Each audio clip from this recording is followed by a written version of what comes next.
What up, everybody? It's Rob Brandt. And it's Rick Brandt, and we are the Brothers Brandt. Welcome back to episode 123 of the Brothers Brandt podcast. Pool party at the Diamondbacks, Jumbotron included. What an epic Labor Day weekend, Rick. Rob, it was an incredible Labor Day weekend. It was my bachelor party in Arizona with my Dude, you best got bud. naked in the pool. They had to kick you out. Rob, we weren't supposed to talk about this. This is a family podcast. Let's keep that for the other version. Okay, sorry about that. And before we get any further, Rob, all charges were dropped. I wanted to point that out. We are invited back to Chase Field in Arizona. We can go back.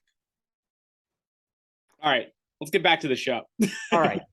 You derailed it enough with that comment, but this is episode. Everybody knows you had a great time, Frank. The whole town knows you had a great time.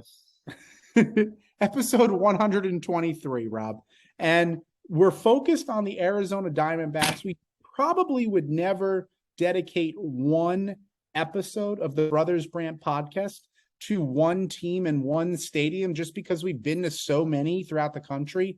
We typically will talk about multiple on one podcast, but this stadium alone warrants one podcast by itself.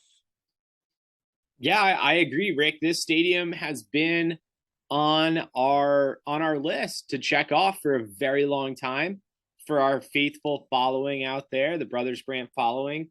If they've been listening, they know that we go to sporting events. They know that we've been to almost every baseball stadium in the country. Rick, speaking for myself, I've been to every baseball stadium except for the Minnesota Twins and the Arizona Diamondbacks. I feel like that's really it. The only stadiums that I really haven't been to, and the Oakland Athletics, but we're not going to that piece of shit stadium until they move to Las Vegas. You're darn right we're not, Rob. And in fact, that's one I don't even have to go to Oakland for the rest of my life, and I'm going to be okay. If I never went to Oakland, I'd be okay with that. Right. And we'll wait, like you said, until the reports of the Oakland Athletics are true, of them moving to Las Vegas, following their NFL partner, the now Las Vegas Raiders, and we will most surely make an appearance in Vegas, maybe for a doubleheader. But let's get back to the Arizona Diamondbacks here.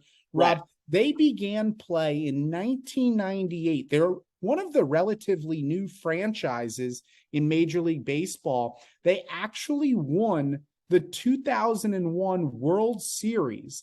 And I will always remember that. You and I, we were kids back then in 2001. That was just weeks after September 11th had taken place. They were playing against the New York Yankees. It was like this heartfelt, emotional roller coaster that all of us were experiencing, especially in the sports world. And it came down to a Game 7. It was in Arizona. It was at Chase Field. I remember it. And I'm not even a Yankees fan. I'm not even a Diamondbacks fan. I'm a Mets fan. But I remember this as a little kid. Luis Gonzalez gets up and hits. The infield is in. The bases are loaded. All the Diamondbacks need is one run to win it. They'll be the first ever expansion team to do it. 3 years in the major leagues. That's absurd. And Luis Gonzalez pokes a little single over the head, I think, of the shortstop or third baseman to drive in that go-ahead run. And Chase Field, or at that time, I think it was called a different field, but went bonkers. They did, Rob. And you're right. I'll never forget those white rally towels, the 40,000 fans just shaking them in the air. Sick and uniforms. They were white, teal, purple. Awesome. It was. And that pitching roster that they had with Curt Schilling and Randy Johnson coming out of the bullpen, he had just pitched the night before in Game 6. So there was all this drama that was taking place inside Chase Field when we were a kid, when they won the World Series. Unbelievable. The big unit. The big unit, exactly. Future Hall of Famer. And so Chase Field, it's hosted the World Series before. It hosted a Game 7 that ended in dramatic fashion. It's also hosted an MLB All-Star Game back in 2011. Yeah. The World Baseball Classic has been played there. They've had college football games there. There's been women's college basketball games there, Really? Wow. international soccer matches. Well, yeah, Rob, the soccer stuff. They love the soccer down there. They're right next to Mexico. your favorite, Billy Joel, Kenny Chesney, they've performed there. Chase Field, it's a legit stadium and one that, like you said, was on our bucket list for a long time. But I think it was on the top of our bucket list because of one feature that it has that no other baseball stadium has in the world. And Rob, what is that feature? A pool, Ricky. They have a pool out in right field, right center, and it's a really cool setup. What was the when we did the stadium tour? And that's something that our listeners know at this point. You always do the stadium tour. You pay the $20, $25, do the stadium tour. Best money ever spent, in my opinion. Really get the nooks and crannies of the stadium and get to hear all the cool stories. And the owner was like, man, it's so hot in Arizona. Everybody has pools in their backyard. Why don't we just put a pool out here in the outfield and charge people to rent it out? And Rick, it is one of the biggest money makers for Rob, that. they sell that pool out every single game since the stadium's been opened. You're absolutely right. The owner thought it would be a great idea to pay homage to all of the swimming pools because when you're flying into the Phoenix area, you look down and basically every home has a pool. So they said, why not? Let's have a pool. And the fans have gravitated to it. It's big dollars. We actually looked into renting it for the Bachelor weekend. You have to secure all 32 tickets. Depending on what game you're going to, the ticket prices could fluctuate. For the one that we were at, it was roughly about $700. And you have to, like I said, buy all 32 tickets. So a lot of corporations and sponsors take part in that. And if you're lucky enough to be in the swimming pool area, you do get a commemorative swimming pool towel, Rob. Which I think makes it all worth it. It's basically $700 for the towel, and that's what you're getting. Yeah, absolutely. Why not? And for the listeners, I'm just gonna show them the picture right here on my phone. You can see Rick and I hanging out by the pool right there. Man with the American flag swim trunks on. And what I thought was so cool about the pool, Rick, was that the middle of the pool has the Arizona Diamondbacks logo in the bottom of the pool. That was neat. There's like bar seats built into the pool. So you could theoretically be sitting in the pool, having a cocktail, eating some food, maybe some nachos, maybe some ice cream in one of those little helmet cups and watching the D-backs play some baseball. Yeah, talk to me, baby. Talk to me. There is a churro. I had two while I was at the game. Hey, you dropped that churro. Drop that churro in the pool. Are you eating that churro? I don't know. A soggy churro, how long does it go into the pool for? Is it in for like more than 3 seconds? Because after 3, I think it gets a little wet on the inside. If it's less than 3, are you having it? Yeah. That's a churro. Okay. That's a churro in Arizona where the churro was founded. I'm eating it. All right. And then, so Rob, it also has a hot tub. Okay. So if you want to warm up, you go in the hot tub. You want to loosen up the muscles. Sure. Warm up in Arizona. It's 115 degrees, but why not get a little warmer? Why not?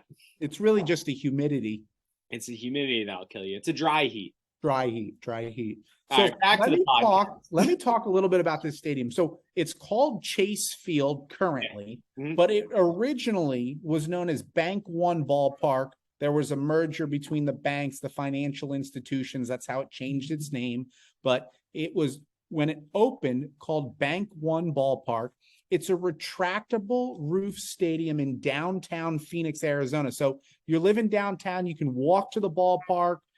It's a really nice stadium that has access to all over restaurants and different things downtown. It's not off on its own where you have to drive far to if you don't live in the city. It costs $354 million to build.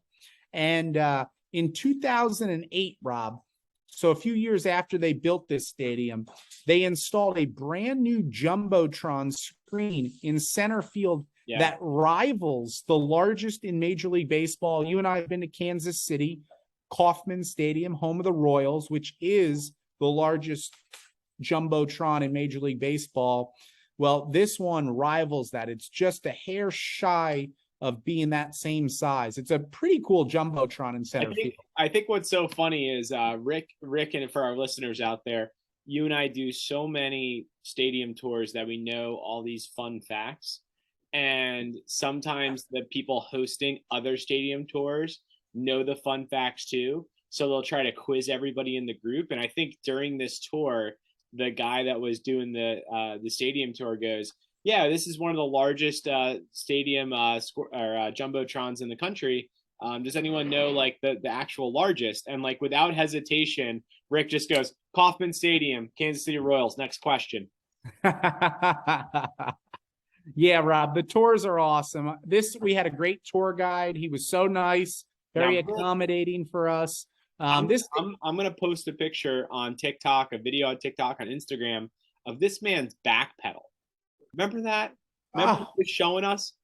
Rob, it's so great because when you're on a tour with a big group, sometimes the tour guide can get a little lost. The information he's sharing or she's sharing might not make it to all of the folks who are on the tour because they're walking, they're talking, they're looking, people are wandering.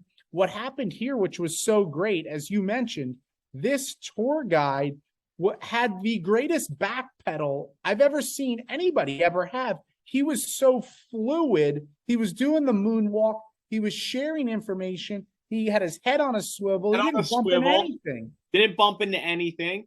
And Rick, I'm telling you right now, if the Arizona State Sun Devils need a Diamondback, need a defensive back, a Diamondback. I see what you did there. Need a defensive back with that back pedal because everybody left because of the allegations and the sanctions.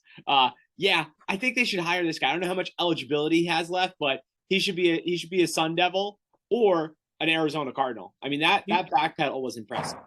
He was working on those calves all day during that tour. I'll tell you that much. So anyway, getting back to the actual meat and potatoes of this podcast here, I want to talk about this stadium just a little bit further because the roof is retractable and it opens and closes.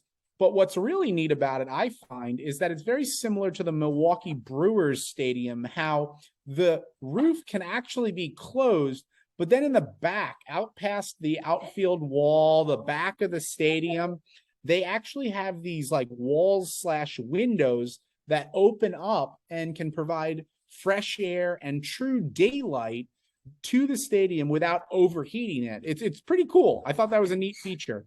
Very neat feature. As you talked about, they've got the pool. One of the things that we've got to talk about here, Rob, is the Arizona Diamondbacks themselves. Before we get into our experience there, I want to talk a little history about these Arizona Diamondbacks. Are you all right with that? Oh, I want to hear the history. The fans want to hear the history. I want to relive the history. Go on. There's not much there because it's one of the newer teams. As you alluded to earlier, they were the fastest expansion team ever to win the World Series. It only took them 3 years. They've actually also won. One plug right there. They are the only team in Arizona to win a national championship. There you go. There you go. There you have it. Fun fact. Fun fact. They've won their division 5 times, the National League West, most recently in 2011. I can assure you they did not win it this year. This was not their season, but maybe they'll be back next season. Randy Johnson, who we talked about earlier, is the only baseball player in the Hall of Fame to have the Arizona Diamondbacks name and logo depicted on their plaque. He's the franchise leader in ERA, wins, innings, starts, strikeouts, complete games, and shutouts, Rob. Randy Johnson, an absolute GOAT, and he's forever a Diamondback in Cooperstown. I love that. When does Luis Gonzalez get up there? Is he able to get up there? Is he eligible? Oh, he's absolutely eligible. I think he's been voted on for a long time. I don't know if he's going to get in, Rob. He is no doubt about it. In the Diamondbacks Hall of Fame, He is the Diamondbacks all-time leading games played, at-bats, hits, runs, home runs, and RBIs. So you have like their greatest pitcher of all time and the greatest hitter of all time, and their two numbers are retired, the only ones retired in Diamondbacks history, number 51 and number 20. And great D-backs forever. Oh, yeah. And Paul Goldschmidt, who's still playing. Yeah, and you know what, though, Rob? I don't necessarily know if he's going to go into the record books. I was doing some research, and he owns a few records, but I think Gonzalez is going to hold on to those. And one last little, two little fun facts here, and then we'll get into our experience, was Phoenix is by far the hottest major city in North America. Their average temperature during baseball season is 100 degrees. So no doubt about it, it had to be a retractable stadium, and almost always the stadium roof is closed, being that the average is about 100 degrees during the baseball season. And then the other last fun fact, Rob, is the longest game played in this stadium's history was a 19 innings game that took almost 7 hours, and that was back in 2019 against the St. Louis Cardinals. Wild. We went on a Friday night. We saw them take on the Milwaukee Brewers in a game that lasted only 2.5 hours. So the pace of play was great. We saw a little bit of everything. Walk us through your memories of that night. Oh my gosh, dude. That night was fantastic. So it was your bachelor weekend. And for the listeners out there, Rick does not drink, so things did not get too wild, but it got as wild as it could for a sober man's bachelor party. And it's so funny because the friends that we were with and Rick's friends that we were with were just like, does this stuff happen to you guys all the time? And it just seems like we stumble into awesome events awesome circumstances at sporting events. So Rick, pre-bought the tickets. We didn't do any sneaking around, no from the rafters to the bottom. And you don't need to. When you leave the Northeast, you can buy, first baseline tickets right behind home plate, not right behind, like probably 20 rows up for $50, $70. Nothing expensive, right? So we had this whole 2 rows. Nobody was really there, but we walked in and immediately we told someone it was like your bachelor party. Someone's like, yeah, it's bachelor party. We went and got signs that said like Rick's last hurrah. And we were trying to get them on the Jumbotron, and the stadium crew, the fan crew that came around, we told them it's your bachelor party, and they were like, all right, we got to get them up on the Jumbotron. So Rick went up on the Jumbotron during one of the intermissions. I think it was like the 3rd inning or the 6th inning, and all he had to do was match up all these Diamondback logos, baseball logos. And I posted it to TikTok, and it was hilarious, the responses I got on TikTok. But Rick just didn't get it, and it was so embarrassing that it was the first time I've ever heard. I've been to hundreds of sporting events and watched hundreds of these. It's the first time I've ever actually heard the fans booing another fan because of how bad their performance was. They were ruthless, Rob, ruthless. You thought you left the Northeast and the people would be nicer. These guys were ruthless. They were out of their minds. They booed you. There couldn't have been more than 13,000 people in the stands that night. I'm pretty sure 12,999 of them, including you, were booing and heckling me as I came off the dugout. Rick, man, I just said, boo this man. Boo this man. Reference. It was great. They still gave me the prize anyway. I still got the shirt. I still got the bag. Well, they were wonderful. Yeah, and we're living in everybody gets a trophy world out here, Rick. So well, that's what we do. Who doesn't want to wear the ribbon? No, it was great, Rob. The food was so good. Oh yeah, you dined on like 2 or 3 churros. What else did we have that night? We had a couple other. I had a good sausage and pepper and onion, a nice little hoagie out there. It was delicious. Okay. Yeah, I had the ice cream that they mash up. What's that ice cream they mash Like a up? Cold Stone Yeah, Creamery. Cold Stone Creamery, and you need that on that 115-degree weather. Tell me about it, That man. was fantastic. Had a great time. The Diamondbacks ended up winning, right? 2-1. They did. It was a Hometown. thriller of a game. It moved by. We saw a little bit of everything. It was so great being there. It Oh, was really like for us, like the last stadium that we really wanted to get to. And it was kind of just like perfect how it ended up yeah. being on this weekend with all of our best And buds. and I almost forgot, like the seventh inning stretch, they came by with the t-shirts, and the t-shirts that they put in the gun and they shoot it up in the stands, or like the girls are just tossing them out, and I grabbed a girl and I go, hey, like, yeah, I was like, hey, gotta throw it in this crowd, before she went up onto the dugout. And she's like, okay. So she was like trying to throw them into our area, and I jumped up for one and I nicked it. And then Tarver was right behind me, and I was like, "Oh, Tarver will get this," and literally just fumbled it and couldn't get it. And then someone else got it, like a little kid got it. Good for the little kid. Good And for the then little kid. I just remember, like, I think it was Shane McCarthy was about ready to catch one, and some woman just stuck her hand out and just totally robbed him at the warning track. And then somehow you got one. So Oh, of course I got one. I got the best hands in the league. Are you kidding me? I exactly. may or may not have stiff armed a 12-year-old boy, but nonetheless, I came home with that t-shirt. That's neither here nor there. That's neither here nor there. They do a great job creating a fun atmosphere at Chase Field. Got to give them credit where credit is due. Absolutely. We had a great time at the D-back Stadium. I'm going to go out and say top 10 easily stadiums. I think I would give it an honorable mention in the top 5 in the country. I think it's dangling at that 6-7 range for me. I'm right there with you. We didn't talk about this ahead of time, but I was thinking the exact same thing, Rob. It's a no doubter top 10. Might be on the fringe of top 5. You know what? Good for them. I'm so happy we got a chance to go. We'll be back again someday. I know I said it before, but I'm going to say it again. I'm going to keep plugging it, Rick, because the Super Bowl is in Arizona this year, and it's not going to coincide with the baseball stadium, but you could still probably get your stadium tour if you want. And I'm screaming from the mountains, from Camelback Mountain in Arizona, Scottsdale. See what you did there.